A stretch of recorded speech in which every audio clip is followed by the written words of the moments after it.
ಇವತ್ತು ನಮ್ಮ ಜೊತೆ ಜ್ಯೋತಿರ್ಮಾನೋ ವಿಜ್ಞಾನ ಕೇಂದ್ರದ ಖ್ಯಾತ ಜ್ಯೋತಿಷರು ಶ್ರೀ ದೈವಜ್ಞ ಹರೀಶ್ ಕಶ್ಯಪ್ ಅವರು ಇದ್ದಾರೆ. ಇವತ್ತು ನಿಮ್ಮ ಪ್ರಶ್ನೆಗಳಿಗೆ ಸ್ಪಷ್ಟವಾದ ಉತ್ತರ ನೀಡ್ತಾರೆ. ನಮಸ್ತೆ ಸರ್. ನಮಸ್ಕಾರ. ನಮಸ್ಕಾರ. ನಮ್ಮ ಆಡಿಯನ್ಸ್ ಒಂದಿಷ್ಟು ಪ್ರಶ್ನೆಗಳು ಕೇಳಿದ್ದಾರೆ, ಸೊ ಅದನ್ನ ನಿಮ್ಗೆ ಕೇಳ್ತೀನಿ. ನೀವು ಆದಷ್ಟು ವಿವರವಾಗಿ ಉತ್ತರ ನೀಡಿದರೆ ಸಂತೋಷ ಸರ್. ಸೊ ಫಸ್ಟ್ ಪ್ರಶ್ನೆಗೆ ಹೋಗೋಣ. ಆಸ್ಟ್ರಾಲಜಿ ಸೈನ್ಸ್ ಅಲ್ಲ ಅಂತ ಹಲವಾರು ಹೇಳ್ತಾರೆ. ಒಂದೇ ದಿನ ಒಂದೇ ಸಮಯಕ್ಕೆ ಹುಟ್ಟಿದ ಇಬ್ರು ಮಕ್ಕಳು ಜೀವನ ಏಕೆ ಬೇರೆ ಬೇರೆ ಆಗುತ್ತೆ?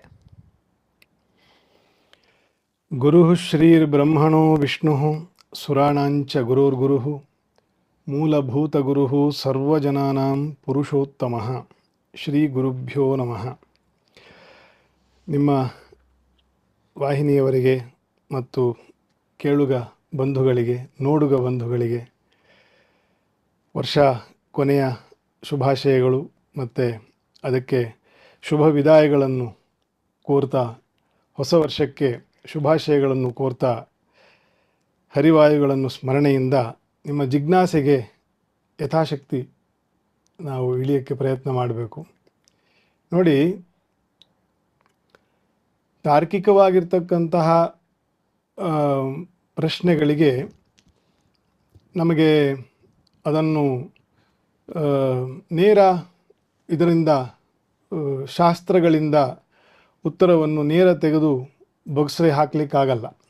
ಯಾಕೆ ಅಂದರೆ ಈಜು ಬರದೇ ಇರುವವರು ದಿಢೀರಂತ ಹರಿತಾ ಇರತಕ್ಕಂತಹ ನದಿಯಲ್ಲೋ ಅಥವಾ ಕೊಳದಲ್ಲೋ ದಿಢೀರಂತ ಅವರು ಬೀಳಕ್ಕೆ ಆಗಲ್ಲ. ಹಾಗಾಗಿ ಮೊದಲು ಈಜು ಕಲಿಬೇಕಾಗತ್ತೆ. ತರ್ಕ ಅನ್ನುವುದು ಕೂಡ ಈ ರೀತಿಯ ಒಂದು ಹಿನ್ನೆಲೆಯಲ್ಲಿರ್ತದೆ. ಅದು ಸೈನ್ಸ್ ಬಗ್ಗೆ ಇರಬಹುದು, ಮೆಡಿಸಿನ್ ಬಗ್ಗೆ ಇರಬಹುದು, ಯೋಗ ಮತ್ತು ಯೋಗಿಕ್ ಜೀವನದ ಬಗ್ಗೆ ಇರಬಹುದು, ಧರ್ಮಶಾಸ್ತ್ರಗಳ ಬಗ್ಗೆ ಇರಬಹುದು. ಇದೆಲ್ಲದಕ್ಕೂ ಮಕುಟ ಮಣಿಯಾಗಿ ಇರತಕ್ಕಂತಹ ಜ್ಯೋತಿಷ್ಯ ಶಾಸ್ತ್ರದ ಬಗ್ಗೆ ಇರಬಹುದು. ಇದು ನನ್ನ ಮಾತಲ್ಲ. ಜ್ಯೋತಿಷ್ಯ ಅಂತಕ್ಕಂಥದ್ದು ಈ ಎಲ್ಲ ವಿಜ್ಞಾನಕ್ಕೂ ಅದು ಮಕುಟ ಮಣಿ ಅಂತಂತ ಪಾರಾಶರ ಸಂಹಿತೆಯಲ್ಲಿ ಹೇಳಿರ್ತಕ್ಕಂಥದ್ದು. ಹೇಗೆ ನವಿಲಿನ ತಲೆಯ ಮೇಲೆ ಎರಡು ಸುಂದರವಾಗಿರ್ತಕ್ಕಂತಹ ಪುಕ್ಕಗಳು ಇರ್ತದೋ, ಮತ್ತು ಹೇಗೆ ನಾಗನ ಫಣೆಯ ಮೇಲೆ ಎರಡು ಮಣಿಯಂತೆ ವಿರಾಜಮಾನವಾಗಿರ್ತದೋ ಬಿಸಿಲಿಗೆ, ಆ ರೀತಿಯ ಧರ್ಮ, ಅರ್ಥ, ಕಾಮ, ಮೋಕ್ಷಗಳನ್ನು ಹೇಳ್ತಕ್ಕಂತಹ ಷಟ್ ಶಾಸ್ತ್ರಗಳು ಏನಿದೆ, ಆ ಷಟ್ ಶಾಸ್ತ್ರಗಳ ಮಧ್ಯಕ್ಕೆ ಈ ಜ್ಯೋತಿಷ್ಯ ಶಾಸ್ತ್ರ ಅಂತಕ್ಕಂಥದ್ದು ಮಣಿಯಂತೆ ಕಂಗೊಳಿಸ್ತಕ್ಕಂತಹ ಶಾಸ್ತ್ರ ಅಂತಂತ ಜ್ಯೋತಿಷ್ಯವನ್ನು ನಮ್ಮ ಪ್ರಾಚೀನರು ಕೊಂಡಾಡಿದ್ದಾರೆ. ಹಾಗಾಗಿ ನೋಡುಗರಿಗೆ, ಕೇಳುಗರಿಗೆ ಒಂದೇ ಜ್ಯೋತಿಷ್ಯವು ವೈಜ್ಞಾನಿಕವಾಗಿರ್ತಕ್ಕಂತಹ ಪ್ರಮಾಣನ ಅಥವಾ ಪ್ರಮಾಣ ಆಗಲಾರದು ಅನ್ನೋದಕ್ಕಾಗಲಿ, ಅಥವಾ ಒಂದೇ ಸಮಯದಲ್ಲಿ ಹುಟ್ಟಿರ್ತಕ್ಕಂತಹ ಜನರು ಬೇರೆ ಬೇರೆ ಲೈಫನ್ನು ಮಾಡ್ತಾ ಇರ್ತಕ್ಕಂಥದ್ದು, ಅದಕ್ಕೆಲ್ಲ ಹೇಗೆ ಮಾಡ್ತೀರಿ ಅಂತಕ್ಕಂಥದ್ದಕ್ಕೆ ಇದು ಆರಂಭಿಕವಾಗಿರ್ತಕ್ಕಂಥ ಒಂದು ಪೀಠಿಕೆ ಅನ್ನು ತಿಳ್ಕೊಳ್ಬೇಕು. ತರ್ಕ ಪುನಃ ಹೇಳ್ತೀನಿ, ತರ್ಕ ಅಂತಕ್ಕಂಥದ್ದು ಹುಟ್ಟುವುದು ಅನನುಭವದಿಂದ. ತರ್ಕ ಹುಟ್ಟತಕ್ಕಂಥದ್ದು ಅನುಭವ ಯಾವುದೇ ಸಬ್ಜೆಕ್ಟ್ನಲ್ಲಿ ಅನುಭವ ಆಗ್ತಾ ಆಗ್ತಾ ತರ್ಕವು ಕಡಿಮೆಯಾಗಿ ಆ ತರ್ಕದ ಹಿಂದೆ ಇರತಕ್ಕಂತಹ ಜಿಜ್ಞಾಸೆ ಏನಿದೆ ಆಯಿತಾ, ಅದು ಜ್ಞಾನವಾಗಿ ಪರಿವರ್ತನೆ ಆಗ್ತದೆ. ಜ್ಞಾನವಾಗಿ ಪರಿವರ್ತನೆ ಆಗುವವರೆಗೂ ಆ ಯಾನ ಏನಿದೆ ಅದು ಅಧ್ಯಯನದ ಯಾನ. ಕೃಷ್ಣ ಏನು ಹೇಳ್ತಾನೆ ಗೀತೆಯಲ್ಲಿ, ತದ್ವಿಧಿ ಪ್ರಣಿಪಾತೇನ ಪರಿಪ್ರಶ್ನಯ ಪರಿಸೇವಯ ಅಂತಂತ. ಅಂದರೆ ಅಧ್ಯಾತ್ಮ ಜ್ಞಾನವನ್ನು, ದೈವಮಯವಾಗಿರ್ತಕ್ಕಂತಹ ಪಥವನ್ನು, ಯೋಗ ಮಾರ್ಗವನ್ನು, ಅಂತಹ ಜ್ಞಾನವನ್ನು ಅರಸಿಕೊಂಡು ಹೋಗು. ಮತ್ತು ಸುಮ್ಮನೆ ಹೋಗೋದಲ್ಲ, ಯಾರು ಸಿಗ್ತಾರೆ ಅಂಥವರನ್ನು ಹುಡುಕು. ಅಂಥವರ ಪಾದಕಮಲಗಳಿಗೆ ನಿನ್ನ ಶಿರವನ್ನು ಇಟ್ಟು ಅವರನ್ನು ಭಕ್ತಿಯಿಂದ ಪ್ರಶ್ನೆ ಮಾಡು. ಮತ್ತು ಪರಿಪ್ರಶ್ನೆಯ ನಾನಾ ಪ್ರಕಾರವಾಗಿ ಅವರು ಬೇಸರ ಮಾಡಿಕೊಂಡ್ರೂ ಪರವಾಗಿಲ್ಲ, ನಾನಾ ಪ್ರಕಾರವಾಗಿ ಅವರನ್ನು ವಿನಂತಿಸಿಕೋ, ಹಾಗೆ ಸಿಕ್ಕೋದಿಲ್ಲ ಅಂತ ಆ ಮನೋಭಾವ ಬೇಕು. ತರ್ಕಕ್ಕೆ ಆ ಮನೋಭಾವ ಇರಲ್ಲ. ಹೌದು. ಅದಕ್ಕೆ ಅದನ್ನ ಹೆಸರೇ ನೋಡಿ ತರ್ಕ. ಕರ್ಣಕ್ಕೆ ಅದು ಕರ್ಕಶವಾಗಿ ಕೇಳ್ತದೆ. ಹೌದು. ಆಯ್ತಾ? ಅದೇ ಬೋಧೆ ಅಂದ್ರೆ ಸುಂದರವಾಗಿರ್ತಕ್ಕಂಥ ಶಬ್ದ ಅಲ್ವಾ? ಹೌದು. ಹೌದು. So this is the beauty of our culture. Culture. ಒಂದೊಂದು ಶಬ್ದದ ಹಿಂದೆ ಅದರ ಭಾವ ಅಥವಾ ಅದರ ಸ್ವರೂಪ ಅಡಕವಾಗಿರ್ತದೆ. ಹೌದು. ಹಾಗೆ ತರ್ಕದಲ್ಲಿ ಇರ್ತಕ್ಕಂಥವರ ಪ್ರಶ್ನೆಗಳಾದರೂ ಕೂಡ ನಾವು ಯಾವ ರೀತಿಯ ಹೇಗೆ ಜ್ಞಾನವನ್ನು ಸಂಪಾದನೆ ಮಾಡಬೇಕು ಅಂತ ತಸ್ಮಾತ್ ಕುರುತೆ ಶಾಸ್ತ್ರ ಪ್ರಮಾಣಂ ಅಂತ ಗೀತೆಯಲ್ಲಿ ಕೃಷ್ಣನೇ ಹೇಳಿದಂತೆ, ಶಾಸ್ತ್ರಗಳು ಯಾವ ರೀತಿಯಲ್ಲಿ ಹೇಳಿದೆಯೋ ಅದರಂತೆ ನೀನು ಅದನ್ನು ಅರಸು. ತರ್ಕ ಬೇಕು. ತರ್ಕಶಾಸ್ತ್ರ ಅಂತಕ್ಕಂಥದ್ದೇನೆ ಒಂದು ದೊಡ್ಡ ಸಬ್ಜೆಕ್ಟ್. ಆಯ್ತಾ? ಮೀಮಾಂಸೆ ಮತ್ತು ತರ್ಕಶಾಸ್ತ್ರ ಇಲ್ಲದೆ ಇರೋನು ಪಂಡಿತನೇ ಅಲ್ಲ ಅಂತ. ಆಯ್ತಾ?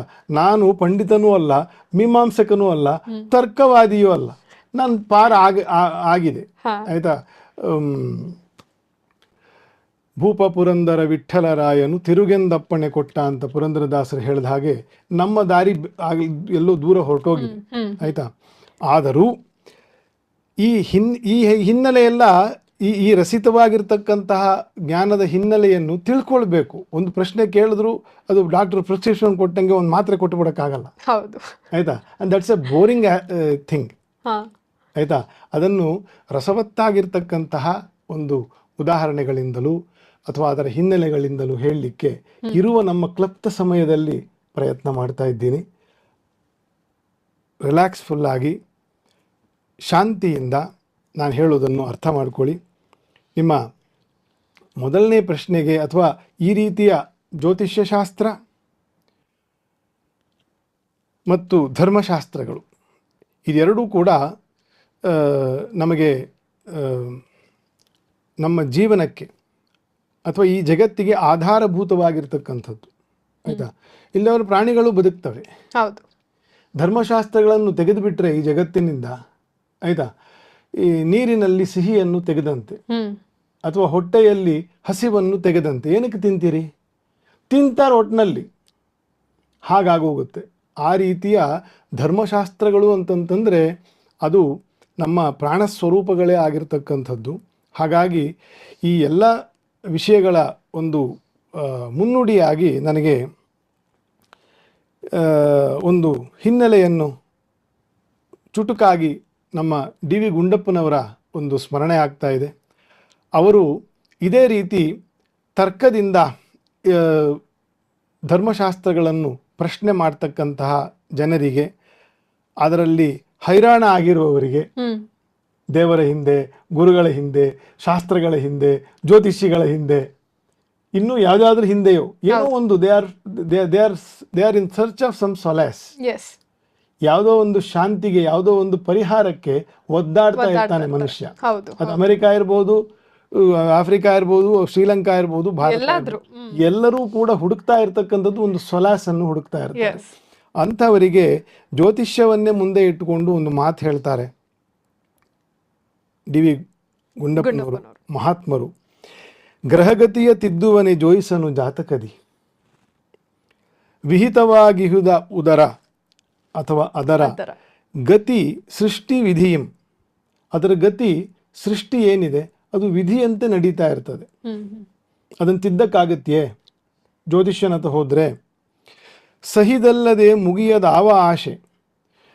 ನಮಗೆ ಯಾವ ವಿಷಯವು ಸರಿ ಅಂತಂತ ಅನ್ನಿಸ್ತದೋ ಅಲ್ಲಿವರೆಗೂ ನಮ್ಮ ಆಶೆ ಮುಗಿಯೋದಿಲ್ಲ ಅಂತ. ನಮಗೆ ಬೇಕಾದ್ದು ಸಿಗೋವರೆಗೂ ಅದ್ರ ಮೇಲೆ ವಿಶ್ವಾಸ ಬರುವುದಿಲ್ಲ. ಆಯ್ತಾ? ಮುಗಿಯದ ಆವ ದಶೆ ಬಂದೊಡಂ ಸಹನೆ ವಜ್ರದ ಕವಚ ಮಂಕುತಿಮ್ಮ ಅಂತಂತ. ಇದನ್ನ ಬಿಡಿಸಿ ಹೇಳಿದ್ರೆ ವಿಹಿತವಾಗಿಹುದುದರ, ವಿಹಿತವಾಗಿಹುದು ಅದರ, ಸಹಿದಲ್ಲದೆ, ಸಹಿಸದಲ್ಲದೆ, ಏನು ನಿನಗೆ ಕೊಟ್ಟಿದೆಯೋ ಅದನ್ನು ಜೀವಿಸದೆ, ಅದನ್ನು ತಾಳ್ಕೊಳ್ಳದೆ, ಸಹಿಸದೆ, ನೀನು ಸಹಿಸದೆ ಜೀವಿಸಿದ ಪಕ್ಷದಲ್ಲಿ ಮುಗಿಯದು ಆವ ಆಶೆ. ಯಾವುದು ಆಶೆ ಮುಗಿಯೋದಿಲ್ಲ, ಆ ತವಕ ಮುಗಿಯೋದಿಲ್ಲ. ಜಾತಕದಲ್ಲಿ ನಮಗೆ ಒಂದು ಸಮಯದಿಂದ ಒಂದು ಸಮಯದವರೆಗೆ ಇರ್ತಕ್ಕಂಥ ಕಾಲವನ್ನು ದಶೆ ಅಂತಂತ ಕರೀತಾರೆ. ಹೀಗೆ ಕೇಳಿ ಸಮಾಧಾನ ಹೇಳಲಿಕ್ಕೆ ಪ್ರಯತ್ನ ಮಾಡಿರ್ತಕ್ಕಂಥವರಲ್ಲಿ ಡಿ ವಿ ಗುಂಡಪ್ಪನವರು ಕೂಡ ಒಂದು ದೊಡ್ಡ ಹೆಸರು ಆಧ್ಯಾತ್ಮಿಕ ಜೀವನದಲ್ಲಿ ಧರ್ಮಶಾಸ್ತ್ರಗಳ ಬಗ್ಗೆ. ಜ್ಯೋತಿಷ್ಯದ ದಂಡಿಗೆ ಒಂದು ಪೆಟ್ಟು ಕೊಡ್ತಕ್ಕಂತಹ ಮಾತು, ಜ್ಯೋತಿಷ್ಯನು ತಿದ್ದಬಲ್ನೆ ಅಂತ ಆ್ಯಕ್ಚುಯಲ್ ಆಗಿ ಇದನ್ನು ಜ್ಯೋತಿಷಿಗಳಿಗೆ ಹೇಳ್ತಾ ಇಲ್ಲ. ಅದರ ಹಿಂದೆ ಒಂದು ಸಮಾಧಾನವನ್ನು, ಒಂದು ಉತ್ತರವನ್ನು, ಒಂದು ಪರಿಹಾರಕ್ಕಾಗಿ ಬಳಲ್ತಾ ಇರತಕ್ಕಂಥ ಜನರಿಗೆ ವಜ್ರದ ಕವಚವನ್ನು ಮೊದಲು ಸಹಿಸಿಕೊಂಡು ನಿನಗೆ ಕೊಟ್ಟಿರೋದನ್ನು, ಆ ಸಹಿಸಿಕೊಳ್ಳೋದೇ ನಿನಗೆ ಬರದೇ ಹೋದರೆ ನೀನು ಹೊರಗಡೆಯಿಂದ ನಿನಗೆ ಹೇಗೆ ತುಂಬಬಲ್ಲ ಅವನು? ಹೌದು ಹೌದು, ಆಯಿತಾ? ಹಾಗಾಗಿ ಸಹನೆ ವಜ್ರದ ಕವಚ ಮಂಕುತಿಮ್ಮ ಅಂತ ಹೇಳ್ತಾ ಅದಕ್ಕೆ ಒಂದು ಸಣ್ಣ ಸಮ್ಮರಿ ಬರೆದಿದ್ದೀನಿ. ಅದೇ ಸಬ್ಜೆಕ್ಟ್ ಆದ್ದರಿಂದ ಸುಯೋಗದಿಂದ ಇದೆಲ್ಲ ಬರೆದು ನಾನು 4-6 ವರ್ಷಗಳಾಗೋಗಿದೆ. ಈ ನಿಮ್ಮ ಸಂವಾದಿ ಕಾರ್ಯಕ್ರಮಕ್ಕೋಸ್ಕರ ಅದೇನೋ ಪುಣ್ಯಕ್ಕೆ ಇವತ್ತು ಸಿಕ್ತು. ಅದನ್ನು ಓದಿದರೆ ಸಹೃದ ಬಂಧುಗಳಿಗೆ ಉಪಕಾರಿಯಾಗ್ತದೆ. ಜ್ಯೋತಿಷ್ಯ ಜ್ಞಾನವು ನಮ್ಮ ಜಾತಕ ಸ್ವಭಾವಗಳ ಬದಲಾಯಿಸದು. ಇದಕ್ಕೆ ಉತ್ತರ, ಅದು ಜ್ಯೋತಿಷ್ಯವು ಜಾತಕದ ಸ್ವಭಾವಗಳ ಬದಲಾಯಿಸದು. ಈ ತಿಳಿವಿಲ್ಲದೆ ಅದನ್ನು ಪ್ರಚುರಪಡಿಸುವ ಶಾಸ್ತ್ರೀಯರು, ಗೊಂದಲದ ಜನರೂ ಸೇರಿ ಒಟ್ಟಾಗಿ ಗೊಂದಲದಲ್ಲಿ ಬೀಳುವ ಗೋಜೇನಿದೆ ಅದನ್ನು ತೀಟುವರು ಡಿ ವಿ ಗುಂಡಪ್ಪನವರು. ವಿಹಿತವಾಗಿಹುದ ಅಂದರೆ ಪೂರ್ವ ಕರ್ಮಾನುಸಾರ ಶುಭ ಮತ್ತು ಅಶುಭ ಕರ್ಮಫಲಗಳು ಜಾತಕದಿಂದ ಸೂಚನೆಯನ್ನು ಸ್ಪಷ್ಟ ಮಾಡಬಹುದೇ ಹೊರತು ಜಾತಕವನ್ನು ತಿದ್ದಲಿಕ್ಕೆ ಹೊರಟಿರತಕ್ಕಂಥದ್ದು ಅಥವಾ ಕರ್ಮವನ್ನು ಬದಲಾಯಿಸಲಿಕ್ಕೆ ಹೊರಟಿರ್ತಕ್ಕಂಥದ್ದು ಅಲ್ಲ. ಬ್ರಹ್ಮಲಿಖಿತ ಅಂದರೆ ಜಾತಕ ರೂಪವೆಂದೇ ಅರ್ಥ. ವಿಧಾತ್ರ ಲಿಖಿತ ಯಾಸೌ ಲಲಾಟೆ ಅಕ್ಷರಮಾಲಿಕಾ ದೈವಜ್ಞಸ್ತಾಂ ಪಠೇದ್ ವಕ್ತ್ರಂ ಹೋರಾ ನಿರ್ಮಲ ಚಕ್ಷುಷಾ. ಯಾರದನ್ನು ಓದಬಹುದು, ಯಾರದನ್ನು ನಿಮ್ಮ ಪ್ರಶ್ನೆಯನ್ನು ಪರಿಹಾರ ಮಾಡಬಹುದು ಅಂತಂತ ಪಾರಾಶರರು ಹೇಳ್ತಾರೆ. ವಿಧಾತ್ರ ಲಿಖಿತ ಯಾಸೋ ಲಲಾಟೆ, ಹಣೆಯಲ್ಲಿ ಬರೆದಿರ್ತಕ್ಕಂತಹ, ಕೈಯಲ್ಲಿ ಗೆರೆ ಎಳೆದಿರ್ತಕ್ಕಂತಹ ಬ್ರಹ್ಮದೇವನು ಏನಿದ್ದಾನೆ ಅವನ ಅಕ್ಷರ ಮಾಲಿಕೆಯನ್ನು, ಅದು ಪ್ರಾಕೃತ ಅಕ್ಷರ ಅಲ್ಲ, ಅದು ಪ್ರಾಕೃತ ಅಕ್ಷರ ಅಲ್ಲ, ಅದು ಕರ್ಮದ ಅಕ್ಷರ. ಅದನ್ನು ಯಾರು ನೋಡಬಹುದು? ದೈವಜ್ಞಸ್ತಾಂ, ಯಾರು ಬ್ರಹ್ಮಜ್ಞಾನವನ್ನು ಸಾಧನೆಯನ್ನು ಮಾಡ್ತಾ ಇರ್ತಾನೆ, ಯಾರು ಜ್ಞಾನದ ಪಥದಲ್ಲೇ ಯೋಗಿಯ ಸ್ತರವನ್ನು ಮುಟ್ಟಿರ್ತಾನೆ ಅಂಥವನು ಪಠೇದ್ ವಕ್ತ್ರಂ, ಅದನ್ನು ಓದಿ ಅದರ ಗುಣವನ್ನು ತನ್ನ ಬಾಯಿಯಿಂದ ತನ್ನ ನಾಲಿಗೆಯಿಂದ ಹೇಳ್ತಕ್ಕಂತಹ ಹೋರ. ಯಾಕಪ್ಪ ಅಂದರೆ ಹೋರ ಅಂತಂತಂದರೆ ದಿನದ ಕಾಲಮಾನ, ಆಯಿತಾ? ಹೋರ ನಿರ್ಮಲ ಚಕ್ಷುಷ, ಯಾಕೆ ಅಂದರೆ ಅವನಿಗಂತಹ ನಿರ್ಮಲವಾಗಿರ್ತಕ್ಕಂತಹ ಒಳಗಣ್ಣು ತೆರೆದಿರ್ತದೆ ಅಂತ. ತರ್ಕ ಬರೋದು ಎಲ್ಲಿಂದ? ಹೊರಗಡೆಯಿಂದ. ಅದು ತಿಳ್ಕೊಳ್ಬೇಕಾಗಿರೋದು ಎಲ್ಲಿಂದ? ಒಳಗಣ್ಣಿಂದ. ಸೊ ನೀವು, ನಾನು ಆಗಲೇ ಆರಂಭದಲ್ಲಿ ಏನು ಹೇಳಿದೆ, ಈಜು ಬಾರದವನು ನೀರಿನಲ್ಲಿ ಧುಮುಕಲಾರ, ಅಪಾಯವಿರ್ತದೆ. ಈಜು ಕಲಿತು ಆಮೇಲೆ ಒಳಗಡೆ ಬೀಳ್ತಕ್ಕಂಥದ್ದು ಇದು ಹೊರಗಡೆನ ತರ್ಕ. ಒಳಗಿನ ಜ್ಞಾನ, ಒಳಗಿನ ಜ್ಞಾನಕ್ಕೆ ಯಥಾಶಕ್ತಿ ನಾವು ಇಳಿಯೋಕ್ಕೆ ಪ್ರಯತ್ನ ಮಾಡ್ತಾ ಇಂಥದ್ದನ್ನೆಲ್ಲ ತಿಳಿಯೋಕ್ಕೆ ಸಾಧ್ಯತೆ ಇದೆ. ಹೋರ ಅಂದರೆ ಸೂರ್ಯ ಚಂದ್ರರ ಗತಿ ಲಕ್ಷಣವನ್ನು ದೈವಜ್ಞನು ಶಾಸ್ತ್ರದ ಒಳಕಂಗಳಿಂದ ತಿಳಿದು ಕರ್ಮಧರ್ಮಗಳನ್ನು ಹೇಳಲಾಗುತ್ತೆ. ಜ್ಯೋತಿಷ್ಯ ಶಾಸ್ತ್ರ ಅಂದರೆ ಕರ್ಮಗಳು ಕೆಡುವುದು ಪೂರ್ವದಲ್ಲಿ ಅಜ್ಞಾನದಿಂದ ಕೆಟ್ಟ ಧರ್ಮದಿಂದಲೇ ಆಗಿ ಪುನಃ ಧರ್ಮ ವಂಚಿತರಾಗಿದೆ ಇರಿ, ಪುನಃ ಈಗ ಧರ್ಮ ವಂಚಿತರಾಗದೇ ಇರಿ ಎಂದು ಯಾವ ಬೋಧೆ ಇದೆಯೋ ಅದು ಜ್ಯೋತಿಷ್ಯ ಶಾಸ್ತ್ರ ಎನಿಸಿದೆ ನಮ್ಮ ಮಟ್ಟದಲ್ಲಿ. ಜ್ಯೋತಿಷ್ಯ ಅಂತಂದರೆ ಇನ್ನು ಖಗೋಳಶಾಸ್ತ್ರ, ಖಗೋಳ ಜ್ಞಾನಗಳೆಲ್ಲ ಇದೆ, ಅದು ಬೇರೆ. ನಮ್ಮ ಸಮಾಜಕ್ಕೆ ಹೇಳಿರ್ತಕ್ಕಂಥದ್ದಿದು. ಅಂದರೆ ನಮ್ಮ ಜೊತೆ ಇವಾಗ ಮೋಹನ್ ಸರ್ ಕೂಡ ಇದ್ದಾರೆ, ಅವ್ರಿಗೂ ಒಂದು ಇಂಟ್ರೊಡಕ್ಷನ್ ಕೊಟ್ಬಿಡೋಣ. ಸೊ ನಮ್ಮ ಜೊತೆ ಇವತ್ತು ಪ್ರಾಣಯಜ್ಞ, ಉಸಿರು, ಆರೋಗ್ಯ, ಪ್ರಾಣಶಕ್ತಿ ಕುರಿತು ವೇದಿಕ್ ವೆಲ್ನೆಸ್ ಚಾನೆಲ್ನ ಸ್ಥಾಪಕರಾದ ಶ್ರೀ ಮೋಹನ್ ಕೃಷ್ಣರಾವ್ ಅವರು ನಮ್ಮ ಜೊತೆ ಇವತ್ತು ಲೈವ್ ಸೆಷನಲ್ಲಿ ಇದ್ದಾರೆ. ಅವರು ಕೂಡ ಇವತ್ತಿನ ಪ್ರಶ್ನೆಗಳಿಗೆ ನಿಮ್ಮೆಲ್ಲರಿಗೆ ಉತ್ತರ ಕೊಡ್ತಾರೆ ಅಂತ ಸ್ವಾಗತಿಸೋಣ. ಮೋಹನ್ ಸರ್, ನಮಸ್ಕಾರ.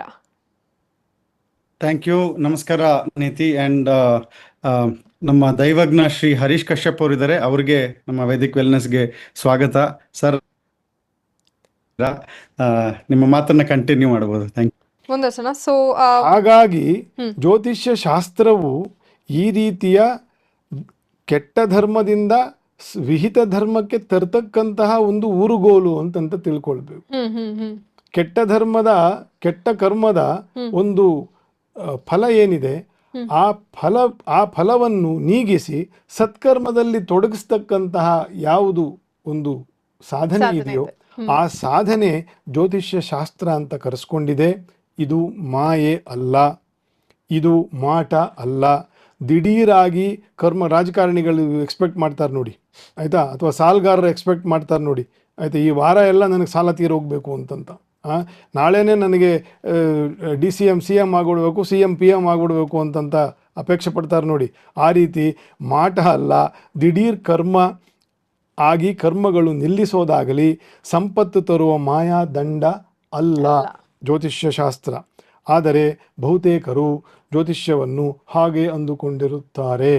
ಸಮಸ್ಯೆ ಇರುವುದು ಸಮಾಜದಲ್ಲಿ, ಜ್ಯೋತಿಷ್ಯದಲ್ಲಿ ಅಲ್ಲ ಅಂತಂತ ಹೇಳಿ ಆಮೇಲೆ ಆ ಎರಡು ನಿಮ್ಮ ಪ್ರಶ್ನೆಗೆ 2 ಲೈನಲ್ಲಿ ಉತ್ತರ ಕೊಡ್ತೀನಿ. ಅದಕ್ಕೆ ಆ 2 ಲೈನ್ ತಿಳ್ಕೊಳ್ಳೋಕ್ಕೆ ಇದ್ರ ಹಿನ್ನೆಲೆ ನಾನು ಹೇಳಲೇಬೇಕು, ಇಲ್ಲವ್ರು ನೇರ ಹೇಳಿದ್ರೆ ಅರ್ಥವಾಗಲ್ಲ ಅವ್ರಿಗೆ, ಮತ್ತೆ ಕಾರ್ಯಕ್ರಮದ ರಸವೂ ಇರಲ್ಲ. ಹೌದು, ಆಯ್ತಾ. ಉದಾಹರಣೆಗೆ ಬೀಳಬೇಕು, ಗಾಯವಾಗಬೇಕು ಅಂತ ಬರೆದಿದ್ದರೆ ಅದನ್ನು ಯಾಕಾಯಿತು ಎಂಬ ಪರಿವೇಚನೆ ಜ್ಯೋತಿಷ್ಯ ಜ್ಞಾನದಿಂದ ಸ್ಪಷ್ಟವಾಗಿ ತಿಳಿಯಬಹುದು. ಯಾಕಾಯಿತು ಅಂತ ಅದನ್ನು ತಡಿಬೇಕು ಅಂತಂತನ್ನೋ ಸನ್ನಾಹ ಇಲ್ಲ. ಆಯಿತಾ. ಅನ್ಯ ಯಾವ ಶಾಸ್ತ್ರಗಳು, ಇದನ್ನು ದಯವಿಟ್ಟು ಅಂಡರ್ಲೈನ್ ಮಾಡಿಕೊಳ್ಬೇಕು, ಅನ್ಯ ಯಾವ ಶಾಸ್ತ್ರಗಳೂ ಕರ್ಮ ಮೂಲ ಕಾರಣಗಳ ದೂರಕ್ಕೆ ಹೋಗಲಾರದು.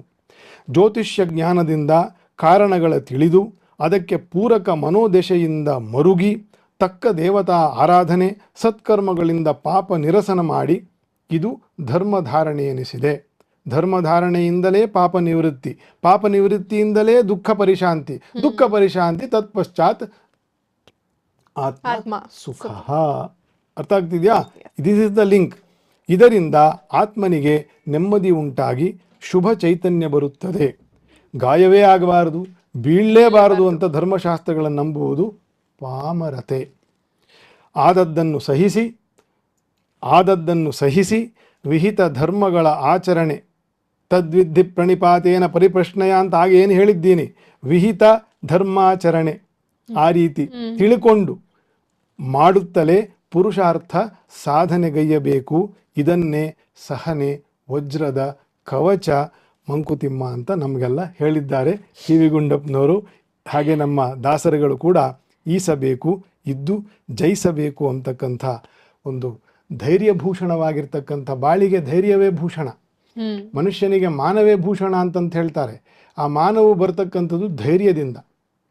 ಹಾಗಾಗಿ ಈಸಬೇಕು, ಇದ್ದು ಜಯಿಸಬೇಕು ಅಂತಕ್ಕಂತಹ ಒಂದು ಸಕಾರಾತ್ಮಕವಾಗಿರ್ತಕ್ಕಂತಹ ಚೈತನ್ಯವನ್ನು ಜಾಗೃತಿ ಮಾಡ್ತಕ್ಕಂತಹ ಒಂದು ಅತ್ಯುತ್ತಮವಾಗಿರ್ತಕ್ಕಂತಹ ಜ್ಞಾನದಂಡ. ಇದು ಮಾಯಾದಂಡ ಅಲ್ಲ, ಜ್ಞಾನದಂಡ. ಜ್ಞಾನದಂಡ ಜ್ಯೋತಿಷ್ಯ ಶಾಸ್ತ್ರವಾಗಿದೆ. ಈಗ ನಿಮ್ಮ ಮೊದಲನೇ ಪ್ರಶ್ನೆಗೆ ಇದು ವಿಜ್ಞಾನ ಅಂತ ಯಾಕೆ ಒಪ್ಕೊಳ್ಳಿಕ್ಕೆ ಆಗೋದಿಲ್ಲ ಅನ್ನೋಕ್ಕೆ ಇಷ್ಟೊತ್ತು 15 ನಿಮಿಷ ಏನು ಹೇಳಿದ್ದೀನಿ ಅದಕ್ಕೆ ನೀವು ಹೊಂದಿಸ್ಕೊಳ್ಬಹುದು. ಇದು ಯಾಕೆ ವಿಜ್ಞಾನ ಅಲ್ಲ ಅಂತಂತ ಮೊದಲು ಯೋಚನೆ ಮಾಡೋದು ಬಿಟ್ಟು ಇದು ವಿಜ್ಞಾನವೂ ಹೌದು ಅಂತಕ್ಕಂತಹ ಯೋಚನೆ ಬರುವಂತೆ ನಾನು ಈ 15 ನಿಮಿಷದಲ್ಲಿ ಹೇಳಿದ್ದೇನೆ. ಇದು ವಿಜ್ಞಾನದ ಅಂಗವೇ, ಎಲ್ಲವೂ ಕೂಡ ವಿಜ್ಞಾನಮಯವೇ. ವಿಷ್ಣು ಸಹಸ್ರನಾಮ ಹೇಳುವಂತೆ ವೇದ ಶಾಸ್ತ್ರಾಣಿ ವಿಜ್ಞಾನಮೇತತ್ ಸರ್ವಂ ಜನಾರ್ದನಾತ್. ಅದನ್ನು ಆ ವಿಜ್ಞಾನ ಅಂತಕ್ಕಂತಹ ಶಬ್ದದ ನಾಮಕ ಭಗವಂತ, ಅವನನ್ನು ಮೀರಿ ಅವನನ್ನು ಇಲ್ಲದೆ ನಾವು ಮಾಡೋದಾದ್ರೂ ಏನು? ಅಜ್ಞಾನದಲ್ಲೂ ಜ್ಞಾನ ಇದೆ. ಇದು ಅಜ್ಞಾನ ಅಂತ ಗೊತ್ತಾಗ್ಬೇಕಲ್ಲ.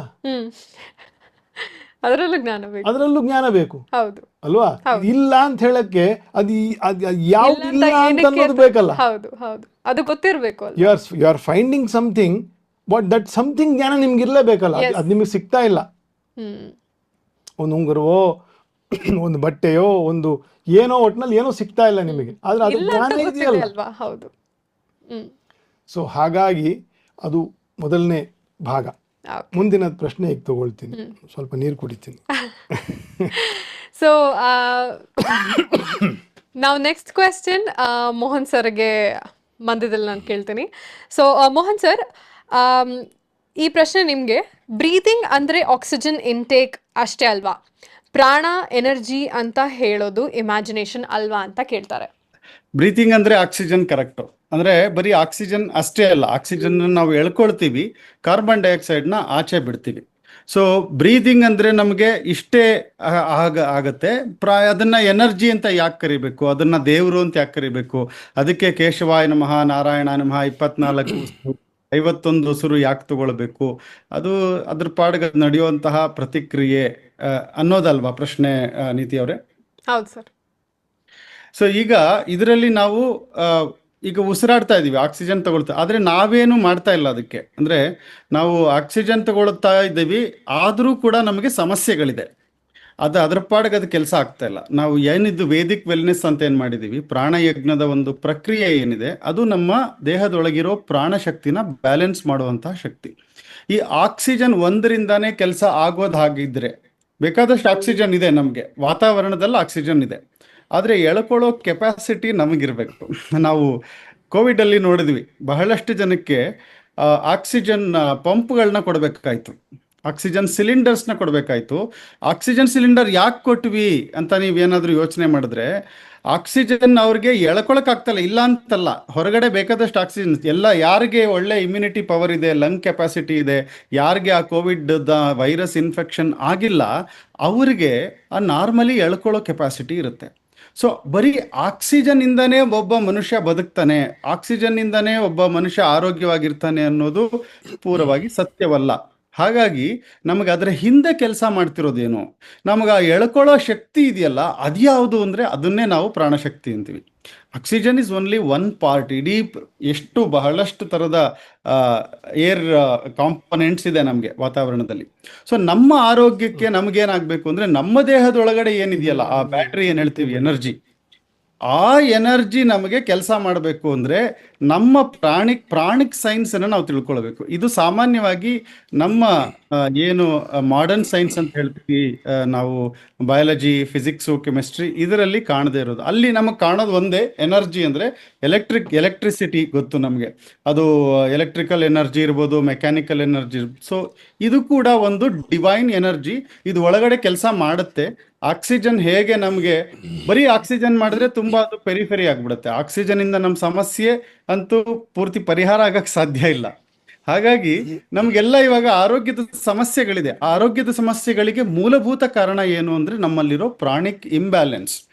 ಎಲ್ಲಿ ಪ್ರಾಣವಾಯು ಕೆಲಸ ಮಾಡಬೇಕು, ಎಲ್ಲಿ ಅಪಾನ ವಾಯು ಕೆಲಸ ಮಾಡಬೇಕು, ಎಲ್ಲಿ ಉದಾನ, ವ್ಯಾನ, ಸಮಾನ, ಇವು ಎಲ್ಲೆಲ್ಲಿ ಸರಿಯಾಗಿ ಕೆಲಸ ಮಾಡಬೇಕು, ಅದು ಮಾಡಿದ್ರೆ ನಮ್ಮ ಆರೋಗ್ಯ ಸರಿಯಾಗಿರುತ್ತೆ ಅನ್ನೋದು ವೇದಶಾಸ್ತ್ರಗಳು ಹೇಳುವಂತಹ ವಿಷಯ. ಹಾಗಾಗಿ ಅದನ್ನ ಮಾಡೋದು ಒಳಗಡೆ ಇರೋ ಭಗವತ್ ಶಕ್ತಿ. ಈಗ ಅವರು ತಿಳಿಸ್ತಾ ಇದ್ರು, ಇದರ ಹಿಂದೆ ಇರೋ ಧರ್ಮಶಾಸ್ತ್ರ, ವಿಷ್ಣು ಸಹಸ್ರನಾಮದಲ್ಲಿ ಸರ್ವಂ ಜನಾರ್ದನಾಥ್ ಅಂತ, ಅಂದ್ರೆ ಒಳಗಡೆ ಆ ಜನಗಳನ್ನ ಕಾಪಾಡೋನು, ಅವರ ಜನಾರ್ದನ ಅಂದ್ರೇನೆ ಅದೇ, ಅದರದ ಅರ್ಥನೇ ಅದು, ಜನಗಳ ಕಷ್ಟವನ್ನ ಹರಿಸುವಂತಹವನು, ಕಷ್ಟವನ್ನ ಪರಿಹಾರ ಮಾಡೋವನೇ ಜನಾರ್ದನ. ಹಾಗಾಗಿ ಅವನು ಒಳಗಡೆ ಕೂತು ಮಹಾಪ್ರಾಣನಾಗಿ ನಮ್ಮ ಪ್ರಾಣಶಕ್ತಿನ ಇನ್ಕ್ರೀಸ್ ಮಾಡ್ತಾ ಇದ್ದಾನೆ. ಹಾಗಾಗಿ ಕೇವಲ ನಾವು ಒಂದು ಆಕ್ಸಿಜನ್ ತಗೊಂಡ್ರೆ ಸಾಕು, ಇದಕ್ಕೆ ಯಾಕೆ ಸುಮ್ಮನೆ ಏನೇನೋ ಎನರ್ಜಿ, ದೇವರು ಅಂತೆಲ್ಲ ಹೆಸರು ಹೇಳಿ ಇದನ್ನ ಯಾಕೆ ನಾವು ಫಾಲೋ ಮಾಡಬೇಕು ಅಂದರೆ, ನಿಮಗೆ ಆಕ್ಸಿಜನ್ ಇಂದಾನೇ ಜೀವನ ನಡೆಯಲ್ಲ. ನಿಮ್ಮ ಒಳಗಡೆ ಇರೋ ಏನು ಪ್ರಾಣಶಕ್ತಿ ಇದೆ ಅದಕ್ಕೆ ಈ ಆಕ್ಸಿಜನ್ನ ಎಳ್ಕೊಳ್ಳೋದು, ಕಾರ್ಬನ್ ಡೈಆಕ್ಸೈಡ್ ಆಚೆ ಹಾಕೋದು, ಅದಕ್ಕೊಂದು ಇಂಟೆಲಿಜೆನ್ಸ್ ಸಿಸ್ಟಮ್ ಇದೆ ಒಳಗಡೆ. ಅದನ್ನು ನಾವು ತಿಳ್ಕೊಂಡಿಲ್ಲ. ನಮ್ಮ ಇಂಟೆಲಿಜೆನ್ಸಿಂದ ನಾವು ತಿಳ್ಕೋಬೇಕು, ಅದಕ್ಕೆ ಶರಣಾಗಬೇಕು. ಆ ಆ ಒಂದು ಕೃತಜ್ಞತೆಯನ್ನು ನಾವು ತೋರಿಸ್ಬೇಕು. ಅದು ನಮ್ಮನ್ನು ಬದುಕಿಸಿರುವಂತಹ ಆ ಭಗವಂತನಿಗೆ ನಾವು ತೋರಿಸೋ ಕೃತಜ್ಞತೆನೇ ಪ್ರಾಣಯಜ್ಞ. ಹಾಗಾಗಿ ಇದು ತುಂಬ ಆಕ್ಸಿಜನ್ಗೆ ರಿಲೇಟೆಡ್ ಅಷ್ಟೇ ಅಲ್ಲ, ನಮ್ಮ ಜೀವನವನ್ನು ಕಾಪಾಡ್ತಾ ಇರುವಂಥದ್ದು ನಾವು ಬದುಕಿರೋದೇ ಆ ಪ್ರಾಣಶಕ್ತಿಯಿಂದ. ಹಾಗಾಗಿ ಅದನ್ನು ನಾವು ಇನ್ಕ್ರೀಸ್ ಮಾಡ್ಕೊಳ್ಳೋದಕ್ಕೆ ನಮ್ಮ ಪ್ರಾಣಯಜ್ಞ ಸಹಾಯ ಮಾಡುತ್ತೆ ಅನ್ನೋದು. ಹಾಗಾಗಿ ಪ್ರತಿಯೊಬ್ಬರು ಈ ಪ್ರಾಣಯಜ್ಞನ ಪ್ರತಿದಿನ ಮಾಡಬೇಕು. ನಾನು ಮತ್ತೆ ಹರಿ ಸರ್ ಹತ್ರ ಬರ್ತೀನಿ. ಸೊ ಸರ್, ನಿಮಗೆ ಎರಡನೇ ಪ್ರಶ್ನೆ ಇದು. ಅದು ಒಂದು ಪ್ರಶ್ನೆ, ಒಂದು ಎರಡನೇದು ಉಳಿದೋಗಿದೆ, ಅದಕ್ಕೆ ಒಂದು ಸಣ್ಣ ಉತ್ತರ ಕೊಟ್ಬಿಡ್ತೀನಿ. ಹಾ ಸರ್. ಒಂದೇ ಟೈಮ್ನಲ್ಲಿ ಹುಟ್ಟಿರ್ತಕ್ಕಂಥವ್ರು ಹೌದು ಇಬ್ಬರಿಗೂ ಒಂದೇ ಥರ ಆಗಬೇಕಲ್ಲ, ಹೌದು. ಇಬ್ಬರು ಬೇರೆ ಬೇರೆ ಥರ ಯಾಕಿರ್ತಾರೆ ಅಂತ. ಅದು ಭಾಳ ಹಳೆಯ ಪ್ರಶ್ನೆ, ಹೌದು. ಆಯಿತಾ. ಅದಕ್ಕೆ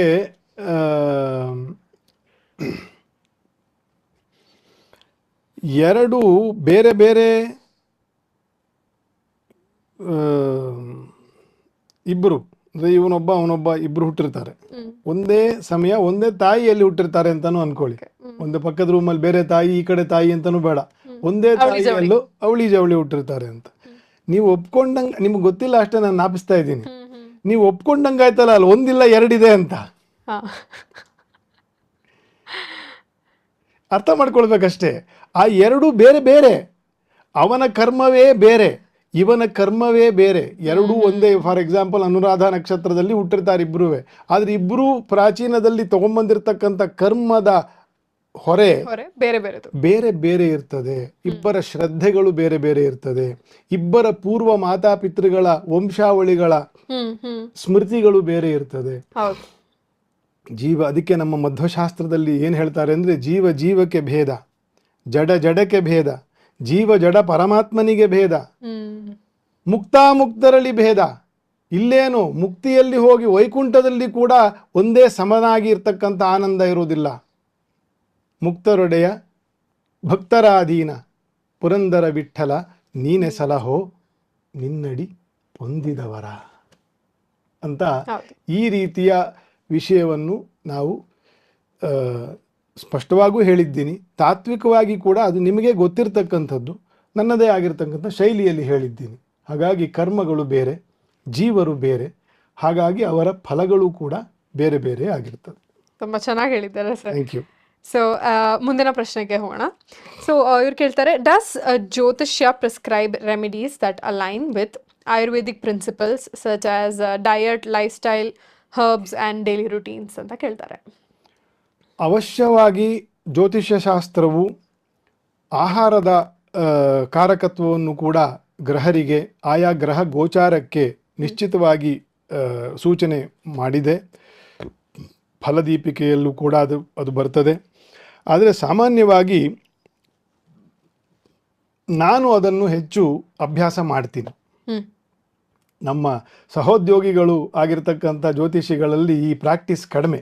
ಅವ್ರೇನಿದ್ರು ಗ್ರಹಶಾಂತಿ ಮಾಡು ಅಥವಾ ಇನ್ನೇನೋ ಪೂಜೆ ಮಾಡು, ಇನ್ನೇನೋ ಜಪ ಮಾಡು ಅನ್ನೋದು ಹೇಳ್ತಾರೆ.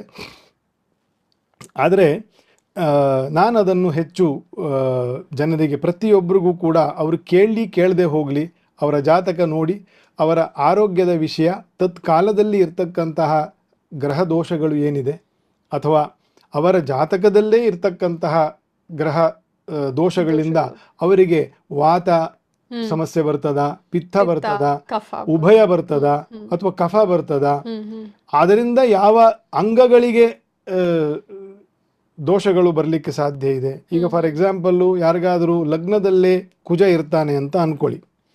ಆ ಲಗ್ನವು ಒಂದು ಪಾಪ ದೃಷ್ಟಿಯಿಂದಲೋ ಅಥವಾ ಸ್ವಕ್ಷೇತ್ರದಲ್ಲೋ, ಉಚ್ಚ ಕ್ಷೇತ್ರದಲ್ಲೋ ಅಥವಾ ಶನಿಯ ಕ್ಷೇತ್ರದಲ್ಲಿ ಮಕರ ಮತ್ತು ಕುಂಭದಲ್ಲೇ ಇರ್ತದೆ ಅಂತ ಅಂದ್ಕೊಳ್ಳಿ. ಅವರಿಗೆ ನಿಶ್ಚಿತವಾಗಿ ಜೀವನವೆಲ್ಲ, ಶರೀರವೆಲ್ಲ ಗೆದ್ದು ಬಿದ್ದು ಗಾಯ ಮಾಡ್ಕೊಂಡಿರ್ತಾರೆ ಅವರು. ನೀವು ಬೇಕಾದ್ರೆ ಟೆಸ್ಟ್ ಮಾಡಿ, ಅವಾಗಲೇ ಕೇಳಿದ್ರಲ್ಲ ನೀವು, ಇದು ವಿಜ್ಞಾನವೋ ಅಲ್ಲವೋ ಅಂತಂತ. ಇದೆಲ್ಲ ನೀವು ಟೆಸ್ಟ್ ಮಾಡಕ್ಕೆ ನಾನು ನಿಮಗೆ ಪ್ರಶ್ನೆ ನೀವು ಕೇಳ್ತಿದ್ದೀರಾ, ನಾನು ನಿಮಗೆ ಬೇರೆ ಪ್ರಶ್ನೆಗೆ ಹಾಕ್ತಾ ಇದ್ದೀನಿ, ಆಯಿತಾ. ನೀವು ಯಾರದ್ದು ಬೇಕಾದ್ರೂ, ಕುಜ ಒಂದೇ ಒಂದು ಎಕ್ಸಾಂಪಲ್, ಈ ಥರ ಒಂದು 150 ಎಕ್ಸಾಂಪಲ್ ಕೊಡಬಲ್ಲೆ. ಕುಜ ಮಕರ ಅಥವಾ ಕುಂಭ ಲಗ್ನದಲ್ಲಿ ಕುಜ ಇದ್ದರೆ, ಪಾಪ ದೃಷ್ಟಿ ಏನಾದರೂ ಇದ್ದರೆ, ಯಾವುದೇ ಪಾಪದೃಷ್ಟಿ ಇದ್ದರೆ, ಸ್ವಕ್ಷೇತ್ರದಲ್ಲಿದ್ದರೂ ಕೂಡ ಮೇಷ ಮತ್ತು ವೃಶ್ಚಿಕ ರಾಶಿ ರಾಶಿ. ಕುಜ ಇದ್ದರೆ ಅವರು ಲಗ್ನದಲ್ಲಿ ಇರಬೇಕು. ಹ್ಮ್ ಆಯಿತಾ? ಅವ್ರನ್ನ ಬೇಕಾದ್ರೆ ಕೇಳಿ, ಅವ್ರನ್ನ ಕೇಳಬೇಡಿ. ಅವ್ರ ಹಣೆ, ಅವರ ವಿಶೇಷವಾಗಿ ಹುಬ್ಬುಗಳು, ಮೂಗು, ಮಂಡಿ ಮತ್ತು ಎಲ್ಲ ಕಡೆಯ ಜಾಯಿಂಟ್ಗಳು ಅವರು ಸುಮಾರು ಅನುಭವಸ್ಥರು ಇರ್ತಾರೆ. ಆಯಿತಾ? So they are accident prone people ಅಂತ ಕರಿತೀನಿ ನಾನು. Got it. ಆಯಿತಾ?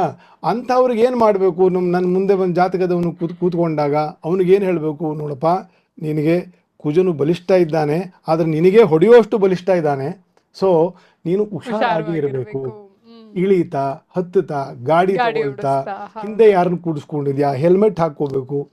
C, all these things people come to us for some solace. ಅವ್ರಿಗೆ ಉತ್ತರ ಬೇಕಾಗಿರಲ್ಲ, ಕ್ಲಾರಿಟಿ ಬೇಕು. ಅವ್ರಿಗೆ ಏನೋ ಒಂದು, ಇಲ್ಲಪ್ಪ ಏನೋ ಒಂದು ನಾನು ತಗೊಂಡು ಹೋಗಬಹುದಾಗಿರ್ತಕ್ಕಂಥದ್ದು ಏನೋ ಒಂದು ತಗೊಂಡು ಹೋದೆ ನಾನು. ನಿಮ್ಮ ಕಾರ್ಯಕ್ರಮದಲ್ಲಿ ನಾನು ಭಾಗವಹಿಸುವ ಉದ್ದೇಶವೂ ಇದೇನೆ. 15 ವರ್ಷಗಳಿಂದ ಟಿವಿಯಲ್ಲಿ, ಮೇನ್ ಸ್ಟ್ರೀಮ್ ಟಿವಿಯಲ್ಲಿ ಜ್ಯೋತಿಷ್ಯ ಹೇಳ್ತಾ ಇರೋನು ನಾನು. ಏನೋ ಸಂಪಾದನೆ ಮಾಡಬೇಕು ಅಂತಂತ ನಾನು ಬರೋದಲ್ಲ, ಆದರೆ ನಾನು ಏನು ಕೊಟ್ಟು ಹೋಗಲಿ ಅನ್ನೋದಕ್ಕೋಸ್ಕರ ಬರ್ತೀನಿ. ಉದ್ದೇಶ ಮುಖ್ಯವಾಗಿ. ಸೊ ಅವನಿಗೆ ಅವಾಗ ಏನಾಗುತ್ತೆ, ಹೇಳಿದ್ದಾರೆ ನಾವು ಹುಷಾರಾಗಿದ್ದರೆ ಸ್ವಲ್ಪ ಅಟ್ಲೀಸ್ಟ್ 10 ಕಡೆ ಒದೆ ತಿನ್ನೋನು 1-2 ಕಡೆನಾರು. ಇದೊಂದು ಎಕ್ಸಾಂಪಲ್. ಹಾಗಾಗಿ ಆಯುರ್ವೇದ ಶಾಸ್ತ್ರಗಳಿಗೂ, ಆಯುರ್ವೇದದಲ್ಲಿ ಒಂದು ಜ್ಯೋತಿಷ್ಯ ಅಂಗ ಅನ್ನೋದೇ ಬೇರೆ ಇದೆ. ಅದು ಒಳ್ಳೆ ಆಯುರ್ವೇದ ಡಾಕ್ಟರು MD ಮಾಡಿರೋರನ್ನು ನೀವು ಕೇಳಿದ್ರೆ, ನೀವು ಅದರ ಬಗ್ಗೆನೇ ಒಂದು ವಿಷಯ ಹೇಳಿಬಿಡಿ ಅಂತಂದರೆ, ಅವರು ಶ್ಲೋಕಗಳ ಸಹಿತ ಆಯುರ್ವೇದ ಟೆಕ್ಸ್ಟ್ಗಳಲ್ಲಿ ಇರ್ತಕ್ಕಂಥದ್ದು, ಯಾವ ರೋಗಕ್ಕೆ ಯಾವ ಗ್ರಹರು ಕಾರಕ, ಆ ಯಾವ ಮಂತ್ರ ಜಪದಿಂದ ಮಂತ್ರಗಳನ್ನು ಹೇಳಿದ್ದಾರೆ ಅದರಲ್ಲಿ. The beautiful part of Ayurveda is, ಅದು ಧರ್ಮಶಾಸ್ತ್ರದಲ್ಲಿಲ್ಲ, ಅವರು ಕೊಟ್ಟಿರೋದು. ಆಯ್ತಾ? ಸೂರ್ಯನಿಂದ ಹಿಡಿದು ರಾಹು ಕೇತುವಿನವರೆಗೂ ಕೂಡ ಯಾವ ಗ್ರಹದಿಂದ ಯಾವ ನಿಮಗೆ ರೋಗ ಬಂದಿದೆಯೋ ಇಂತಹ ರೋಗಕ್ಕೆ ಇಂತಹ ಮಂತ್ರಗಳ ಹೋಮವೋ ಹವನವೋ ಜಪವೋ ಇಂಥದ್ದೆಲ್ಲ. ಅವರು ದಾನ ಧರ್ಮದ ಬಗ್ಗೆ ಮಾತಾಡಲ್ಲ ಅಲ್ಲಿ, ಅವರು ಬರೀ ದೇವತಾ ಇಂಥ ಉಪಾಸನೆ ಮಾತ್ರ ಹೇಳ್ತಾರಲ್ಲ. ಆಯ್ತಾ? ಇದೆಲ್ಲ ತಿಳ್ಕೊಳ್ಬೇಕು. ಗೊತ್ತಾಯ್ತು ಸರ್. ಆಯ್ತಾ? ಖಂಡಿತ 100% ಒಂದಕ್ಕೊಂದಕ್ಕೆ ಸಂಬಂಧ ಇದೆ. Thank you sir. ಸೊ ಮುಂದಿನ ಪ್ರಶ್ನೆ ನಾನು ಮೋಹನ್ ಸರ್ ಅವರಿಗೆ ಕೇಳ್ತೀನಿ.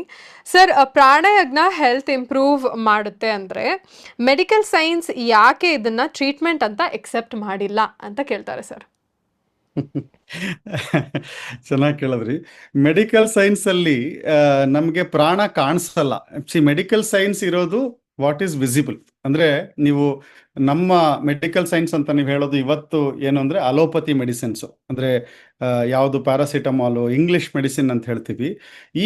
ಇದನ್ನ ನೀವು ಮೆಡಿಕಲ್ ಸೈನ್ಸ್ ಅಂತ ಹೇಳೋದಾದ್ರೆ, ಈ ಮೆಡಿಕಲ್ ಸೈನ್ಸ್ ಯಾಕೆ ಎಲ್ಲದಕ್ಕೂ ಕ್ಯೂರ್, ಪ್ರಾಣದ ಬ್ಯಾಲೆನ್ಸ್ ಇಂದಾನೆ ಮಾಡೋದಾದ್ರೆ ಯಾಕಿಲ್ಲ ಅಂದ್ರೆ, ಇದು ಒಂದು ಹೊಸ research. First and foremost even ನಮ್ಮ ಪ್ರಾಕ್ಷನರ್ಸ್ ಕೂಡ ಈ ಪ್ರಾಣಿಕ್ ರೀತಿಯಿಂದ ಒಂದು ಆರೋಗ್ಯವನ್ನ ನಾವು ಪಡ್ಕೋಬಹುದು ಅನ್ನೋದು ಬಹಳಷ್ಟು ಜನ ಇದನ್ನ ಎಕ್ಸ್ಪ್ಲೋರ್ ಮಾಡಿಲ್ಲ. ಹಿಂದೆ ನಮಗೆ ಬಹಳ ಒಂದು 300-400 ವರ್ಷದ ಹಿಂದೆ ಆ ಮಕ್ಕಳಿಗೆ ಆಶೀರ್ವಾದ ಮಾಡೋರು ದೊಡ್ಡವರು, ಅಂದ್ರೆ ತಲೆ ಮುಟ್ಟಿ ಆಶೀರ್ವಾದ ಮಾಡೋರು. ಅಂದ್ರೆ ಅದೆಲ್ಲ ಆಶೀರ್ವಾದ ಅಂದ್ರೇನು, ನಮಸ್ಕಾರ ಮಾಡಿದ್ರೆ ಒಬ್ರೊಂದು ಮಂತ್ರಾಕ್ಷತೆನ ಅವ್ರ ತಲೆ ಮೇಲೆ ಹಾಕಿದ್ರೆ ಅದರಲ್ಲೆಲ್ಲ ಇರುವಂಥದ್ದು ಆ ಹಿರಿಯರ ಆ ಮಂತ್ರದ ಅವರ ಪ್ರಾಣಶಕ್ತಿನ ಅವರು ಟ್ರಾನ್ಸ್ಫರ್ ಮಾಡ್ತಾ ಇದ್ರು. ಅಂದ್ರೆ that was a indirect pranic healing. ಆದರೆ ಇದನ್ನ ಮಾಡರ್ನ್ ಸೈನ್ಸಲ್ಲಿ ಇವಾಗ ನಿಮಗೆ ಪ್ರಾಣ ಎಲ್ಲಿದೆ ಅಂದರೆ ಅದು ಕಾಣಿಸಲ್ಲ, ಆ ನಾಡಿಗಳೆಲ್ಲಿದೆ ಅಂದರೆ ಅದು ಕಾಣಿಸಲ್ಲ. ಇದೆಲ್ಲ ಇನ್ವಿಸಿಬಲ್ ಡಕ್ಟ್ಸ್, ಇದಿಟ್ಸ್ ಇನ್ವಿಸಿಬಲ್ ಎನರ್ಜಿ. ಅದರ ಒಂದು ಎಕ್ಸ್ಪ್ರೆಷನ್ ಮಾತ್ರ ಕಾಣುತ್ತೆ ನಮಗೆ. ಈಗ ನಾವು ಉಸಿರಾಡ್ತಾ ಇದ್ದೀವಿ, ಹಾಗಾಗಿ ಪ್ರಾಣ ಇದೆ ನಮಗೆ ಅನ್ಕೊಳ್ತೀವಿ. ಆದರೆ ಪ್ರಾಣ ಇದೆ ಅನ್ನೋದನ್ನ ಯಾವುದೇ ಒಂದು ಮೆಷಿನ್ನು ಡಿಟೆಕ್ಟ್ ಮಾಡೋಕ್ಕೆ ಸಾಧ್ಯ ಆಗಿಲ್ಲ ಇದುವರೆಗೆ. ಅದರ ಎಫೆಕ್ಟ್ಸನ್ನು ಅಷ್ಟೇ ನಾವು ಕಾಣ್ಲಿಕ್ಕೆ ಸಾಧ್ಯ. ಈಗ ನಿಮಗೆ ಏನೋ ಒಂದು ತಲೆನೋವು ಬಂತು ಅಂತಂದ್ರೆ ನಿಮ್ಗೊಂದು MRI ಸ್ಕ್ಯಾನ್ ಅಂತ ಮಾಡ್ತಾರೆ, EEG ಅಂತ ಮಾಡ್ತಾರೆ. ಆ EEG ನಲ್ಲಿ ಒಂದು ಎಲೆಕ್ಟ್ರಿಕಲ್ ಇಂಪಲ್ಸಸ್ಸು ಒಳಗಡೆ ಯಾವ ಥರ ಇದೆ ನಿಮಗೆ ಅದನ್ನ ಒಂದು ಪೇಪರ್ ಮೇಲೆ ಪ್ರಿಂಟ್ ಮಾಡಿ ನೋಡ್ತಾರೆ, ಅದೆಲ್ಲ ಕರೆಕ್ಟ್ ಆಗಿದೆಯಾ, ಏನು ಪ್ರಾಬ್ಲಮ್ ಇದೆ ಅಂತ ಡಯಾಗ್ನೋಸ್ಟಿಕ್ಸ್ ಅಲ್ಲಿ. ಅಂದ್ರೆ ಅದು ಎಲ್ಲಿಂದ ಬರ್ತಾ ಇದೆ, ಅದು ಬರ್ತಾ ಇರೋದು ಒರಿಜಿನಲಿ ಆ ಒಳಗಡೆ ಎಲೆಕ್ಟ್ರಿಸಿಟಿ ಹೆಂಗೆ ಬಂತು, ನಮ್ಮ ಬ್ರೈನ್ ಒಳಗಡೆ ಆಗುವಂತಹ ಎಲೆಕ್ಟ್ರಿಸಿಟಿ ನಮಗೆ ಇಂಥ ಕಡೆ ಎಲ್ಲ ತಲೆಗೆ ಎಲ್ಲ ಕಡೆಗೆ ಅದು ಹಾಕಿ ಇಟ್ಬಿಟ್ಟು ಒಂದು ಮೆಷಿನ್ ಒಳಗಡೆ ನಮ್ಮ ತಲೆನ ತಗೊಂಡು ಹೋಗ್ತಾರೆ, ಅದು ರೀಡ್ ಮಾಡುತ್ತೆ. ನಮ್ಮ ಒಳಗಡೆ ಇರುವಂತಹ ಏನು ಎಲೆಕ್ಟ್ರಿಕಲ್ ಇಂಪಲ್ಸಸ್ ಬರ್ತಾ ಇದೆ, ಬಿಲಿಯನ್ಸ್ ಆಫ್ ನರ್ವ್ ಸೆಲ್ಸ್ಗಳು ಕೆಲಸ ಮಾಡ್ತಾ ಇದೆ, ಅದರಲ್ಲಿ ಟ್ರಾನ್ಸ್ಮಿಟ್ ಆಗ್ತಾ ಇದೆ ಈ ಇನ್ಫಾರ್ಮೇಷನ್. ಸೊ ಈ ಇನ್ಫಾರ್ಮೇಷನ್ ಏನು ಟ್ರಾನ್ಸ್ಮಿಟ್ ಆಗ್ತಾ ಇದೆ ಅದು ಎಲೆಕ್ಟ್ರಾನಿಕ್ ಫಾರ್ಮಲ್ಲೇ ಆಗ್ತಾ ಇದೆ. ಅದನ್ನ ಅವರು ಕ್ಯಾಲ್ಕುಲೇಟ್ ಮಾಡಿ EEG ರಿಪೋರ್ಟ್ ಅಂತ ಕೊಡ್ತಾರೆ. ಆ ರಿಪೋರ್ಟಲ್ಲಿ ಎಲ್ಲ ಚೆನ್ನಾಗಿದೆ ಸರ್, ಆದರೂ ನಿಮಗೆ ಪ್ರಾಬ್ಲಮ್ ಮಾತ್ರ ನಮ್ಗೆ ಏನು ಅಂತ ಅರ್ಥ ಆಗ್ತಿಲ್ಲ ಅಂತಾರೆ. ಯಾಕಂದ್ರೆ ನ್ಯೂರೋ ಸೈನ್ಸಸ್ಸು ತುಂಬ ಕಷ್ಟ. ಅದರ ಹಿಂದೆ ಇರೋದು ಏನು ಅಂದರೆ ಪ್ರಾಣಿಕ್ ಸೈನ್ಸು. ಈ ಪ್ರಾಣಿಕ್ ಸೈನ್ಸನ್ನು ನಮ್ಮ ವೈದಿಕರವರೇ ಇನ್ನೂ ಎಕ್ಸ್ಪ್ಲೋರ್ ಮಾಡಿಲ್ಲ. ಅದನ್ನು ಆಚೆ ತರಬೇಕು, ಅದನ್ನು ರಿಸರ್ಚ್ ಮಾಡಬೇಕು ಅನ್ನೋದೇ ನಮ್ಮ ಒಂದು ದೊಡ್ಡ ಉದ್ದೇಶ. ಪ್ರಾಣತತ್ವ ಸಂಶೋಧನಾ ಮಂದಿರ ಅಂತ ನಾವು ಮಾಡಿದ್ದೀವಿ. ಸೊ ನಾವು ಕೊನೆಯಲ್ಲಿ ನಮ್ದೇನಾಗುತ್ತೆ ಅಂದರೆ, ಮೊದಲು ಯಾವುದನ್ನು ನಾವು ನಂಬುತ್ತೀವಿ ಅದನ್ನು ಮಾಡಿ ಅದರಿಂದ ನಮಗೆ ಅನುಕೂಲ ಆದರೆ ಅದರೊಳಗಡೆ ಹೇಗೆ ವರ್ಕ್ ಆಗುತ್ತೆ ಅನ್ನೋದು ಮುಖ್ಯನೇ ಆಗಲ್ಲ ನಮಗೆ. ನೀವು ಆಯುರ್ವೇದ ತಗೊಳ್ಳಿ, ಯಾವುದಾದ್ರೂ ಹೇಗೆ ವರ್ಕ್ ಆಗುತ್ತೆ ಅನ್ನೋದು ನಮಗೆ ಮುಖ್ಯ ಆಗಲ್ಲ, ವರ್ಕ್ ಆಗುತ್ತೋ ಇಲ್ವೋ ಅನ್ನೋದು ಮುಖ್ಯ ಅಷ್ಟೆ. ಸೊ ಈಗ ಈ ಪ್ರಾಣಿಗಳಿವೆ, ಅವುಗಳಿಗೂ ರೋಗ ಬರುತ್ತೆ, ಅದಕ್ಕೇನಾದರೂ ಹಾಸ್ಪಿಟಲ್ಸ್ ಇದೆಯಾ? ಈಗ ನಾವು ಸಾಕೋ ನಾಯಿಗೆ ಕರ್ಕೊಂಡು ಹೋಗ್ಬಿಟ್ಟು ವೆಟರ್ನರಿ ಡಾಕ್ಟ್ರು ಅಂತ, ನಾಯಿಗೆ ನೀವು ಮನೇಲಿ ಸಾಕೋ ನಾಯಿಗೆ ಅಷ್ಟೇ ನಿಮ್ಗೆ ರೋಗಕ್ಕೆ ನೀವು ಕರ್ಕೊಂಡೋಗಿ ಡಾಕ್ಟ್ರು. ಬೀದಿಲಿರೋ ನಾಯಿನ ಯಾವ ಡಾಕ್ಟ್ರ್ ಬಂದು ದುಡ್ಡು ಕೊಡೋದು, ಫೀಸ್ ಕೊಡದೇ ಇದ್ರೆ ಯಾವ ಡಾಕ್ಟ್ರು ಏನೂ ಕೆಲಸ ಮಾಡಲ್ಲ. ಆ ಬೀದಿಲಿರೋ ನಾಯಿ ಯಾವ ಡಾಕ್ಟ್ರ್ ಹತ್ರ ಹೋಗುತ್ತದು? ಆದರೆ ಅದಕ್ಕೆ ಗೊತ್ತು ಏನು ತಿನ್ನಬೇಕು, ಏನು ತಿನ್ನಬಾರ್ದು, ಯಾವ ಥರ ಹುಷಾರು ತಪ್ಪಿದ್ರೆ ಏನು ಮಾಡಬೇಕು ಅಂತ ಅದಕ್ಕೆ ನ್ಯಾಚುರಲಿ ಗೊತ್ತು ನಾಯಿಗೆ. ನಮಗೆ ಹಿಂದಿನ ವರ್ಷಗಳಲ್ಲಿ ನಮಗೆ ಆ ಒಂದು ಶಕ್ತಿ ಇತ್ತು, ಆ ಪ್ರಾಣಿಕ್ ಬ್ಯಾಲೆನ್ಸ್ನ ಯಾವುದು ತಿಂದರೆ ನಮ್ಮ ದೇಹಕ್ಕೆ ಅದು ಗೊತ್ತು, ಆ ನಾಲೆಡ್ಜ್ ಒಳಗಡೆ ಇದೆ. ಆ ಪ್ರಾಣಿಕ್ ಸೈನ್ಸನ್ನು ನಾವು ಎಕ್ಸ್ಪ್ಲೋರ್ ಮಾಡಿಲ್ಲ ಇದುವರೆಗೆ. ನಮ್ಮ ನೀವೇನು ಮಾಡರ್ನ್ ಸೈನ್ಸ್ ಹೇಳ್ತೀರಾ ಅದರಲ್ಲಿ ಸಾಧ್ಯನೂ ಇಲ್ಲ ಅದು ಮಾಡೋದಕ್ಕೆ. ಯಾಕೆಂದರೆ ಇನ್ನು ಮುಂದೆ ನೋಡ್ಬೇಕು ನಾವು, AI ರಿಸರ್ಚು ಇದೆಲ್ಲ ಬಂದರೆ, ನ್ಯೂರಲ್ ನೆಟ್ವರ್ಕ್ಸ್ ಎಲ್ಲ ಬಂದರೆ ಅದನ್ನು ಮಾಡುವಂಥ ಸಾಧ್ಯತೆ ಇರುತ್ತೆ. ಬಟ್ ಇದು ಇನ್ನೂ ಸೈನ್ಸ್ ಆಗೇ ಬಂದಿಲ್ಲ. ಅಂದರೆ ಆ ವಿಸಿಬಿಲಿಟಿ, ಪ್ರಾಣವನ್ನು ನಾವು ನೋಡಲಿಕ್ಕೆ ಸಾಧ್ಯ ಇಲ್ಲ, ಹಾಗಾಗಿ ಅದು ಬಂದಿಲ್ಲ. ಆದರೆ ಅದನ್ನು ಎಕ್ಸ್ಪೀರಿಯನ್ಸ್ ಮಾಡಬಹುದು. ನಾವು ಪ್ರಾಣಯಜ್ಞ ಮಾಡಿದ್ರೆ ನಮಗೆ ಒಳಗಡೆ ಇನ್ಕ್ರೀಸ್ ಆಗೋ ಎನರ್ಜಿ ಏನಿದೆ ಅದು ನಮಗೆ ಗೊತ್ತಾಗುತ್ತೆ. ಹಾಗಾಗಿ ನೀವು ಅದನ್ನು ಎಕ್ಸ್ಪೀರಿಯನ್ಷಿಯಲ್ ಆಗಿ ತಗೊಳ್ಳಿ. ಎಕ್ಸ್ಪೆರಿಮೆಂಟ್ ಮಾಡಲಿಕ್ಕೆ ಬಹಳಷ್ಟು ವರ್ಷಗಳು ಬೇಕು. ಗೊತ್ತಾಯ್ತು sir, thank you sir. So ಮುಂದೆ ಪ್ರಶ್ನೆ ಹರಿ ಸರ್ ನಿಮಗೆ. ಸೊ ಇವ್ರು ಕೇಳ್ತಾರೆ, ಗ್ರಹಗಳು ಕೋಟಿ ಕೋಟಿ ಕಿಲೋಮೀಟರ್ ದೂರದಲ್ಲಿದ್ದರೆ ಅವು ನನ್ನ ಜಾಬ್, ಮ್ಯಾರೇಜ್, ಹೆಲ್ತ್ ಮೇಲೆ ಹೇಗೆ ಎಫೆಕ್ಟ್ ಮಾಡುತ್ತವೆ? ಇದಕ್ಕೆ ಸೈಂಟಿಫಿಕ್ ಲಾಜಿಕ್ ಏನು ಅಂತ ಕೇಳ್ತಾರೆ. ಒಂದು ಹುಣ್ಣಿಮೆ ಬಂದರೆ, ಒಂದು ಅಮಾವಾಸ್ಯೆ ಬಂದರೆ ಸಮುದ್ರದ ಏರು ಮತ್ತು ಉಕ್ಕುಗಳು ನಮ್ಮ ಕಣ್ಗಳ ಮುಂದೆನೆ ಕಾಣಿಸ್ತವೆ. ಅದು ಹೇಗೆ ಸಾಧ್ಯವೋ ಹಾಗೆಯೇ ಆದಿತ್ಯಾದಿ ನವಗ್ರಹರು, ಅವರ ಉಪಗ್ರಹರು, ಅನೇಕ ಸಹಸ್ರ ಕ್ಷುದ್ರಗ್ರಹರು, ಇದೆಲ್ಲರ ಕಾಲ ಮತ್ತು ವಾತ ಮತ್ತು ಭೂಮಿಯಲ್ಲಿ ಇರತಕ್ಕಂತಹ ಅಯಸ್ಕಾಂತೀಯ ಗುಣ ಅಥವಾ ಗ್ರಾವಿಟೇಷನಲ್ ಪವರ್, ಇದೆಲ್ಲವೂ ಕೂಡ ನಮಗೆ ಪ್ರತಿ ಕ್ಷಣವನ್ನು ಎಷ್ಟು ತುಂಡು ಮಾಡ್ತೀರೋ ಅಷ್ಟು ತುಂಡಿನಲ್ಲಿ ಒಂದು ತುಂಡು ಎಷ್ಟು ಉಳಿಬಹುದೋ ಅಷ್ಟು ಕೂಡ ಎಲ್ಲ ಗ್ರಹರ ಪ್ರಭಾವ ನಮ್ಮ ಮೇಲೆ ಇರ್ತದೆ. ಕಣ್ಣು ಬಿಟ್ಟು ನೋಡಬೇಕು. ನಾನು ಹೇಳೋದು ಅದೇನೇನೆ. ಜ್ಯೋತಿಷ್ಯವನ್ನಾಗಲಿ ಆಧ್ಯಾತ್ಮಿಕತೆಯನ್ನಾಗಲಿ ನಾವು ಅರ್ಥ ಮಾಡಿಕೊಳ್ಬೇಕು ಅಂತಂದರೆ ನಾವು ಸ್ವಲ್ಪ ಕಣ್ಣು ಬಿಟ್ಟು ನೋಡಬೇಕು, ನೋಡುವವರಾಗಬೇಕು. ಆಯಿತಾ? ಬೆಟ್ಟದ ತುದಿಯಲ್ಲಿ ಹುಟ್ಟಿದ ವೃಕ್ಷಗಳಿಗೆ ಕಟ್ಟೆಯನ್ನು ಕಟ್ಟಿ ನೀರು ಎರೆದವರಾರು, ಹುಟ್ಟಿಸಿದ ದೇವತಾ ಹೊಣೆಗಾರನಾಗಿರಲು ಗಟ್ಟಿಯಾಗಿ ರಕ್ಷಿಸುವನು, ಇದಕ್ಕೆ ಸಂಶಯವಿಲ್ಲ ಅಂತ ಪ್ರಸಿದ್ಧವಾಗಿರ್ತಕ್ಕಂಥ ಕನಕದಾಸರು ಕೀರ್ತನೆ ಕೇಳಿರ್ತೀರಿ. ಅವ್ರಿಗೆ ಯಾಕೆ ಇದನ್ನೆಲ್ಲ ಬರೆಯೋಕ್ಕಾಯ್ತು? ಯಾಕಂದ್ರೆ ಅವ್ರು ನೋಡ್ತಾ ಇದ್ರು. ನಮಗೆ ಕಣ್ಣಿದೆ, ನಮಗೆ ಕಾಣಲ್ಲ, ಇದು ಸಮಸ್ಯೆ. ಆಯ್ತಾ? ಅವ್ರು ನೋಡಕ್ಕೆ ಅವ್ರ ಕಣ್ಣಿದೆ, ಅವ್ರಿಗೆ ಕಾಣಿಸುತ್ತೆ ಅಲ್ವಾ? ಇದನ್ನೆಲ್ಲ ತಿಳ್ಕೊಳ್ಬೇಕು. ಯಾಕೆ ಆಧ್ಯಾತ್ಮ ಪುರುಷರ ಸಂಘ ಯಾಕೆ ಮಾಡಬೇಕು, ಅಧ್ಯಾತ್ಮ ಜ್ಞಾನವನ್ನು ಯಾಕೆ ನಾವು ಗಳಿಸಬೇಕು ಅಂತಂದರೆ ಈ ಪ್ರಶ್ನೆಗಳಿಗೆ ಉತ್ತರ ಸಿಗ್ತದೆ. ನಮ್ಮ ಈ ಕಾರ್ಯಕ್ರಮದ ಉದ್ದೇಶವೂ ಅದೇ. ಆಯಿತಾ? ನಿಮ್ಮ ಸಹಯೋಗದಿಂದ. ಹಾಗಾಗಿ ಆ ಗ್ರಹರ ಆ, ಒಂದು ಪ್ರಭಾವ ಇಲ್ಲದೆ ಈ ಜಗತ್ತಲ್ಲಿ ಏನು ನಡಿಲಿಕ್ಕೆ ಸಾಧ್ಯ ಇಲ್ಲ. ಸೂರ್ಯನು ತನ್ನ ಕಿರಣಗಳನ್ನು ನಿರಂತರವಾಗಿ ರವಾನಿಸ್ತಾ ಇರ್ತಾನೆ. ಒಂದು ಶಕ್ತಿ ಗೋಳ, it is a hydrogen, huge mass of hydrogen ಅಂತಂತ ಹೇಳ್ತಾರೆ. ಆದರೆ ಅದು ಎಷ್ಟು ಲಕ್ಷ ಕಿಲೋಮೀಟರ್ ದೂರದಲ್ಲಿ ಇದೆಯೋ ಅದು ನಮಗೆ ಇಲ್ಲಿಗೆ ತಲುಪಲಿಕ್ಕೆ ಅದು ಎಷ್ಟೋ ತಿಂಗಳ ಹಿಂದೆ ಹೊರಟಿರ್ತದೆ. ಆರಂಭದಲ್ಲಿ ಅಂದರೆ ಸೂರ್ಯಮಂಡಲದ ತಿಂಗಳು, ಹೌದು. ಭೂಮಿಯ ತಿಂಗಳಲ್ಲ. ಸೂರ್ಯಮಂಡಲದಲ್ಲಿ ಒಂದು ತಿಂಗಳು ಎಷ್ಟು ಸ್ಪೀಡಾಗಿ ಆಗ್ತದೆ ಅಂತ ಯೋಚನೆ ಮಾಡ್ಬೇಕು ಅಲ್ಲಿಂದ ಇಲ್ಲಿಗೆ ಬರಲಿಕ್ಕೆ.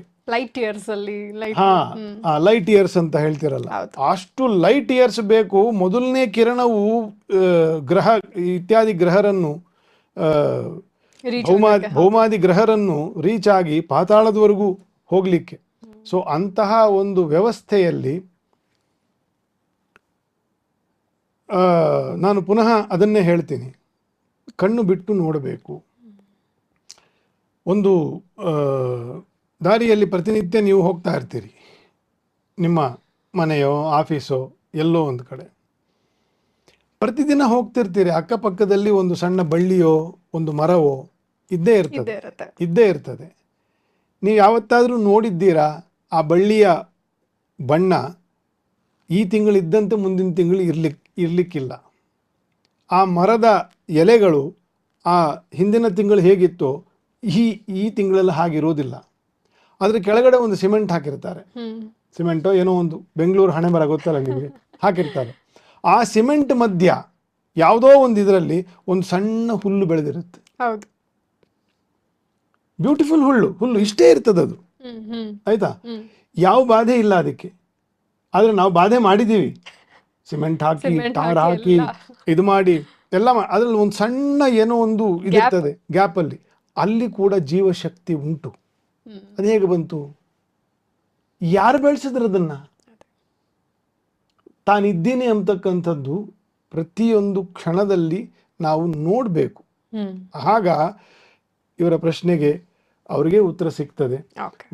ಗ್ರಹರ ಒಂದು ಮೇಳೈಕೆ ಏನಿದೆ ಅದು ನಮ್ಮ ಶುಭ ಅಶುಭ ಕರ್ಮಗಳಿಗೆ ಅದು ತನ್ನದೇ ಆಗಿರ್ತಕ್ಕಂಥ ಕೊಡುಗೆ, ಕಂಟ್ರೋಲ್ ಅಂದರೆ ನಿಯತಿ ಮತ್ತು ನಾಶ, ಈ ಮೂರನ್ನು ತನ್ನ ಗರ್ಭದೊಳಗೆ ಹೊತ್ತುಕೊಂಡೇ ಇರ್ತದೆ. ಸಂಶಯವೇ ಬೇಡ ಅದಕ್ಕೆ. ಹೌದು, ನೀವು ಹೇಳಿರೋ ತರ ಸೂರ್ಯನ ಕಿರಣ ಭೂಮಿಗೆ ಬರಕ್ಕೇನೆ 8 ನಿಮಿಷ ತಗೊಳುತ್ತೆ ಅಂತಾರೆ. ಹಂಗಂತ ಸೂರ್ಯ ಇಲ್ಲ ಅಂತ ನಾವು ಹೇಳಕ್ಕಾಗೋದಿಲ್ಲ, ಅಥವಾ ಅದರ ಪ್ರಭಾವ ನಮ್ಮ ಮೇಲೆ ಇಲ್ಲ ಅಂತಾನು ಹೇಳಕ್ಕಾಗೋದಿಲ್ಲ. ಸೊ ಎಲ್ಲದಕ್ಕೂ ನೀವು ಹೇಳಿದಂಗೆ ತಾಳ್ಮೆ, ಪೇಷನ್ಸ್ ಏನಿದೆ ನಾವು ಅದನ್ನ ನೋಡುವ. ನಾನು ಮತ್ತೆ ಹೇಳ್ತೀನಿ ನೋಡಿ, ಕನ್ನಡದಲ್ಲಿ ಒಂದು ನಮ್ಮ ಕನ್ನಡ ಭಾಷೆಯೇ ಬಹಳ ಸುಂದರ ಭಾಷೆ, ಆಯ್ತಾ?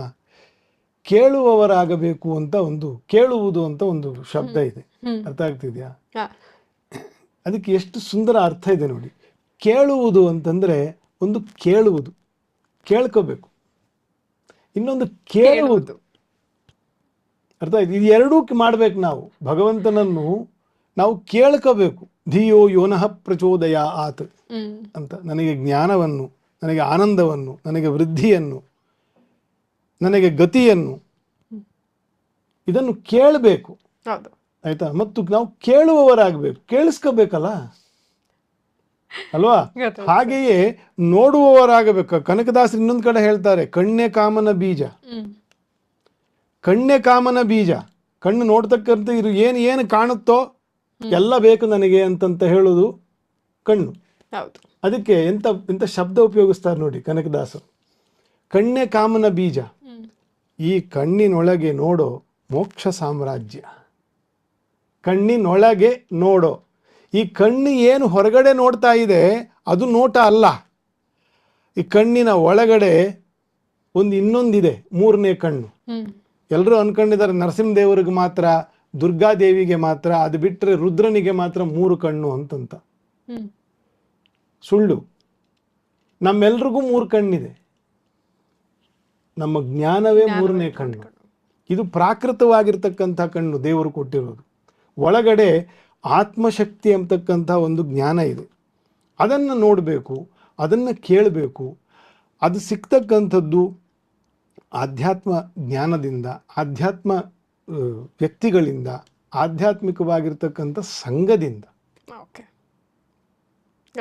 ಅಲ್ವಾ? ಹೌದು ಹೌದು. ಸೊ ಯಾವುದು ಕಷ್ಟಕರವಲ್ಲ. ನಾವು ಕ್ರಾಂತಿಕಾರಿಗಳಾಗಬೇಕು ನಾನು ಹೇಳೋದು.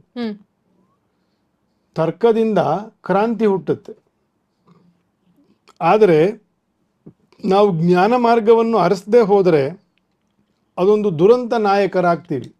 ಭಗತ್ ಸಿಂಗ್ ಆದಂಗೆ, ನಮ್ಮ ಇತರೆ ಸ್ವತಂತ್ರ ವೀರರು ಆದಂಗೆ, ಆಯ್ತಾ? ಅದು ಬರೀ ಶಕ್ತಿ ಮತ್ತು ಶೌರ್ಯ ಇದ್ರೆ ಸಾಲದು, ಅದಕ್ಕೆ ಬೇಕಾಗಿರುವಂಥ ಸ್ಟ್ರಾಟಜಿ ಬೇಕು. ಚಿ ವಿಜಯಶಂಕರ್ ಹಾಡು ಎಲ್ರಿಗೂ ಜ್ಞಾಪಕ ಇರುತ್ತೆ, ಮಾನವನಾಗುವೆಯ, ರಾಜ್ಕುಮಾರ್ ಹೇಳಿರತಕ್ಕಂಥ ಮಾನವನಾಗುವೆಯ ಇಲ್ಲ ದಾನವನಾಗುವೆಯ ಹಾಡಲ್ಲಿ ರಕ್ಕಸನ ವಿಷ ಗಾಳಿಯ ನುಂಗದೆ ಬದುಕಿ ಎಲ್ಲರ ಉಳಿಸುವೆಯ ಎಂತ ಮಾತದು. ಸತ್ತು ಬಿಡೋದೆಲ್ಲ ಹೋಗ್ಬಿಡು ಕ್ರಾಂತಿಕಾರಿ ಆಗ್ತೀನಿ ನಾನು ಅಂತಂತ, ಆಯ್ತಾ? ನಾವು ಬದುಕಬೇಕು, ನಾವು ಬದುಕಿ ಇನ್ನೊಬ್ಬರನ್ನು ಬದುಕಿಸ್ಬೇಕು. ತುಂಬಾ ಚೆನ್ನಾಗಿ ಹೇಳಿದ್ರ sir. Thank you. Thank you. So ಸ್ನೇಹಿತರೆ, ಇವತ್ತಿನ ಈ ಪ್ರಾಣಯಜ್ಞ ಮತ್ತು ಸಂವಾದ ಕಾರ್ಯಕ್ರಮದಲ್ಲಿ ನಿಮ್ಮ ಉಪಸ್ಥಿತಿ, ನಿಮ್ಮ ಪ್ರಶ್ನೆಗಳು ಮತ್ತು ನಿಮ್ಮ ಶ್ರದ್ಧೆ ಈ ವಾತಾವರಣನ ಅರ್ಥಪೂರ್ಣವಾಗಿಸಿದೆ. ಸೊ ಇವತ್ತು ನಾವು ಒಂದು ವಿಷಯನ ಮತ್ತೆ ಸ್ಪಷ್ಟವಾಗಿ ನೋಡಿದ್ವಿ.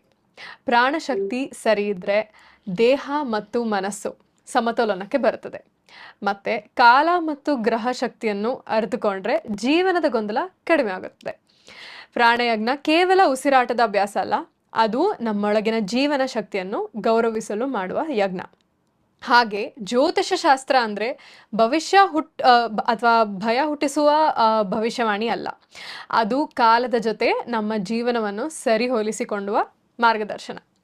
ಈ ಥರ ಅರ್ಥಪೂರ್ಣವಾದ ಸಂವಾದಗಳನ್ನು ನಾವು ಪ್ರತಿ 2ನೇ ಮತ್ತು 4ನೇ ಬುಧವಾರ ಶ್ರದ್ಧಾ ಸರ್ಕಲ್ ಸದಸ್ಯರಿಗೆ ಮಾತ್ರ ನಡೆಸ್ಕೊಡ್ತೀವಿ. ಸೊ ಇವತ್ತಿನ ಕಾರ್ಯಕ್ರಮ ನಿಮಗೆ ಉಪಯೋಗ ಆಗಿದೆ ಅಂದರೆ ನಿಮ್ಮ ಅನುಭವ ನಮಗೆ ಕಮೆಂಟ್ನಲ್ಲಿ ಹಂಚಿ.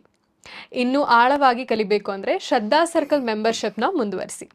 ಮುಂದಿನ ಲೈವ್ ಸೆಷನಲ್ಲಿ ಮತ್ತೆ ಭೇಟಿಯಾಗೋಣ. ನಿಮ್ಮೆಲ್ಲರಿಗೂ ಧನ್ಯವಾದಗಳು.